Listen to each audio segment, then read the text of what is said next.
Praise the Lord, ஹல்லேலூயா. சீயோன் சிலுவை தியானத்திற்கு அன்போடு கூட இயேசு கிறிஸ்துவின் நாமத்தில் உங்களை வரவேற்கிறேன். இன்று தினத்திலும் சிலுவையின் பாதையின் சிந்தனை துளி 29 சிலுவையில் கடைசியாக உபயோகப்படுத்தப்பட்டதான ஆயுதம் ஈட்டியை குறித்து நாங்கள் தியானிக்கப் போகிறோம். கர்த்தருடைய பரிசுத்த நாமத்திற்கு மகிமை உண்டாவதாக. சிலுவையில் அநேக ஆயுதங்கள் உபயோகப்படுத்தப்பட்டன. ஆண்டவராய் கிறிஸ்துவனுடைய கரங்களில் கால்களில் ஆணிகள் கடாவப்பட்டப்படுது. அதே போல் வேதனை மிகுந்த நேரத்திலும் கடைசியாக அவர் ஜீவனை கொடுத்த பிறகு ஈட்டியை வைத்து போர்ச்சேகுவன் அவருடைய விழாவை திறந்தான். அது குறித்து இந்த நாளில் தியானிக்க போகிறோம். அனுதினமும் தன்னைத்தானே வெறுத்து சிலுவையை எடுத்துக்கொண்டு அருமை இரட்சகர் இயேசு கிறிஸ்துவை பின்பற்றும்படியாக அழைக்கப்படுகிறதான நாம் இந்த நாளிலும் வாழ்ந்த சத்தியத்தை, சிலுவையிலிருந்து வருகிறதான அந்த சத்தியத்தை அறிந்து கொள்ளும்படியாக அழைக்கப்படுகிறோம். போர்ச்சேவர்களில் ஒருவன் ஈட்டியினால் அவருடைய விழாவில் குத்தினான். உடனே இரத்தமும் தண்ணீரும் புறப்பட்டது. அதை யோவான் எழுதுகிறார். கர்த்தருடைய பரிசுத்த நாமத்திற்கு மகிமை உண்டாவதாக. மீட்பரின் ஊற்றுகளிலிருந்து மகிழ்ச்சியோடு நீரல்ல வாருங்கள் என்று சொல்லி ஏசாயா தீர்க்கதரிசி எழுதியிருக்கிறார். கர்த்தருடைய பரிசுத்த நாமத்திற்கு மகிமை உண்டாவதாக. இங்கே மீட்பர் அந்த இரத்த ஊற்றை, அந்த ஜலத்திலிருந்து வருகிறான ஊற்றை நமக்கு தருகிறார். அது விழாவிலிருந்து திறக்கப்பட்டது. கர்த்தருடைய பரிசுத்த நாமத்திற்கு மகிமை உண்டாவதாக. ஆம், அந்த ஊற்றிலே நாம் ஜீவனை கண்டு கொள்ள முடியும். ஆம், அதை கண்டவன் சாட்சி கொடுக்கிறான். அந்த சாட்சி மெய்யாயிருக்கிறது. நீங்கள் விசுவாசிக்கும்படிக்குத்தான் நான் சொல்லுகிறேன். மெய்யென்று அவன் அறிந்திருக்கிறான். கர்த்தருடைய பரிசுத்த நாமத்திற்கு மகிமை உண்டாவதாக. காட்சியை கண்ட அந்த ஒரு மனிதன் சாட்சி கொடுக்கிறதான காரியத்தை குறித்து பார்க்கிறோம். மெய்யாகவே இவர் ஜீவனை விட்டார். இது நமது பாவங்களுக்காக, நாம் மீட்பு பெற்றுக்கொள்ளும்படியாக, நாம் ரட்சிப்பு பெற்றுக்கொள்ளும்படியாக தன் ஜீவனை கடைசி சொட்டு ரத்தம் வரைக்கும் சிந்தி அவர் நமக்காக மீட்பை உண்டு பண்ணி தந்திருக்கிறார். அந்த மீட்பை நாம் பெற்றுக்கொள்வது அவசியமாயிருக்கிறது. கர்த்தருடைய பரிசுத்த நாமத்திற்கு மகிமை உண்டாவதாக. அவருடைய எலும்புகளில் ஒன்றும் முறிக்கப்படுவதில்லை என்கிற வேதவாக்கியம் நிறைவேறும்படி இவைகள் நடந்தது. ஆம், ஆண்டவருடைய சிலுவை பாடுகள் எல்லாமே பழைய பாட்டிலே ஏற்கனவே தீர்க்க தரிசனமாக சொல்லப்பட்டன. கர்த்தருடைய பரிசுத்த நாமத்திற்கு மகிமை உண்டாவதாக. ஆம், அப்படித்தான் இங்கேயும் எலும்புகளில் ஒன்றும் முறிக்கப்படுவதில்லை.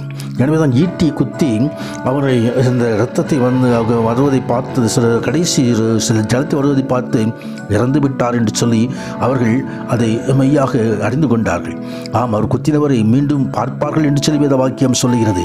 யார் குத்தினார்களோ அவர்கள் தங்கள் பாவத்தின் நிமித்தமாக, தங்களுடைய மீறுதலை நிமித்தமாக யார் குத்தினார்களோ, இதோ மேகங்களுடனே வருகிறார், கண்கள் யாவும் அவரை காணும், அவரை குத்தினவர்களும் அவரை காண்பார்கள், பூமியின் கோத்திரத்தெல்லாரும் அவரை பார்த்து புலம்புவார்கள், அப்படியே ஆகும், ஆமேன் என்று சொல்லி யோவான் வெளிப்படுத்தின விசேஷத்திலே தெரிவிக்கிறார்.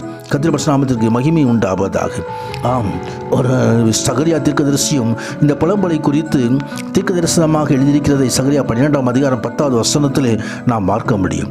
ஆம், புலம்பி ஒருவன் தலைச்சன் பிள்ளைகளுக்காக துக்கிக்கிறது போல எனக்காக தன்னை குறித்த யார் கொடுத்தினாரோ அவர்கள் துக்கிப்பார்கள் என்று சொல்லி ஆண்டவர் சொல்லுகிறார். இயேசு கிறிஸ்துவாகிய இவரே ஜலத்தினாலும் இரத்தத்தினாலும் வந்தவர். ஜலத்தினாலே மாத்திரமல்ல, ஜலத்தினாலும் இரத்தத்தினாலும் வந்தவர். ஆவியானவர் சத்தியமாகியால் ஆவியானவரே சாட்சி கொடுக்கிறார். ஆம், பரிசுத்த ஆவியானவர் அவர்தாமே இயேசு கிறிஸ்துவை குறித்து நமக்கு அறிவிக்கிறவர். சத்தியத்தை அறிவிக்கிற ஆவியானவர், சத்திய ஆவியானவர், அவர் சாட்சி கொடுக்கிறார். கர்த்தருடைய பரிசுத்த நாமத்திற்கு மகிமை உண்டாவதாக. பரிசுத்த ஆவியானவர் நம்மை குறித்தும் சாட்சி கொடுக்க வேண்டும். கர்த்தருடைய பரிசுத்த நாமத்திற்கு மகிமை உண்டாவதாக. பூமியிலே சாட்சியர்கள் 3, ஆவி, ஜலம், இரத்தம் என்பவைகளே இம்மூன்றும் ஒருமைப்பட்டிருக்கிறது. ஜலத்தினாலே பிறக்க வேண்டும், ஆவியினாலே பிறக்க வேண்டும், இயேசு கிறிஸ்துவின் இரத்தத்தினாலே சுத்திகரிக்கப்பட வேண்டும், கழுவப்பட வேண்டும். கர்த்தருடைய பரிசுத்த நாமத்திற்கு மகிமை உண்டாவதாக. ஆம், யாம் பரிசுத்தமாக்கப்பட்டவர்களாய், ஜலத்தினாலே ஞானஸ்நானம் பெற்றவர்களாய், ஆவியினாலே அபிஷேகம் பண்ணப்பட்டவர்களாய் தேவ ராஜ்யத்துக்கு நாம் முன்னேறி செல்வோம். கர்த்தர் தாமே நம்மை பலப்படுத்துவாராக.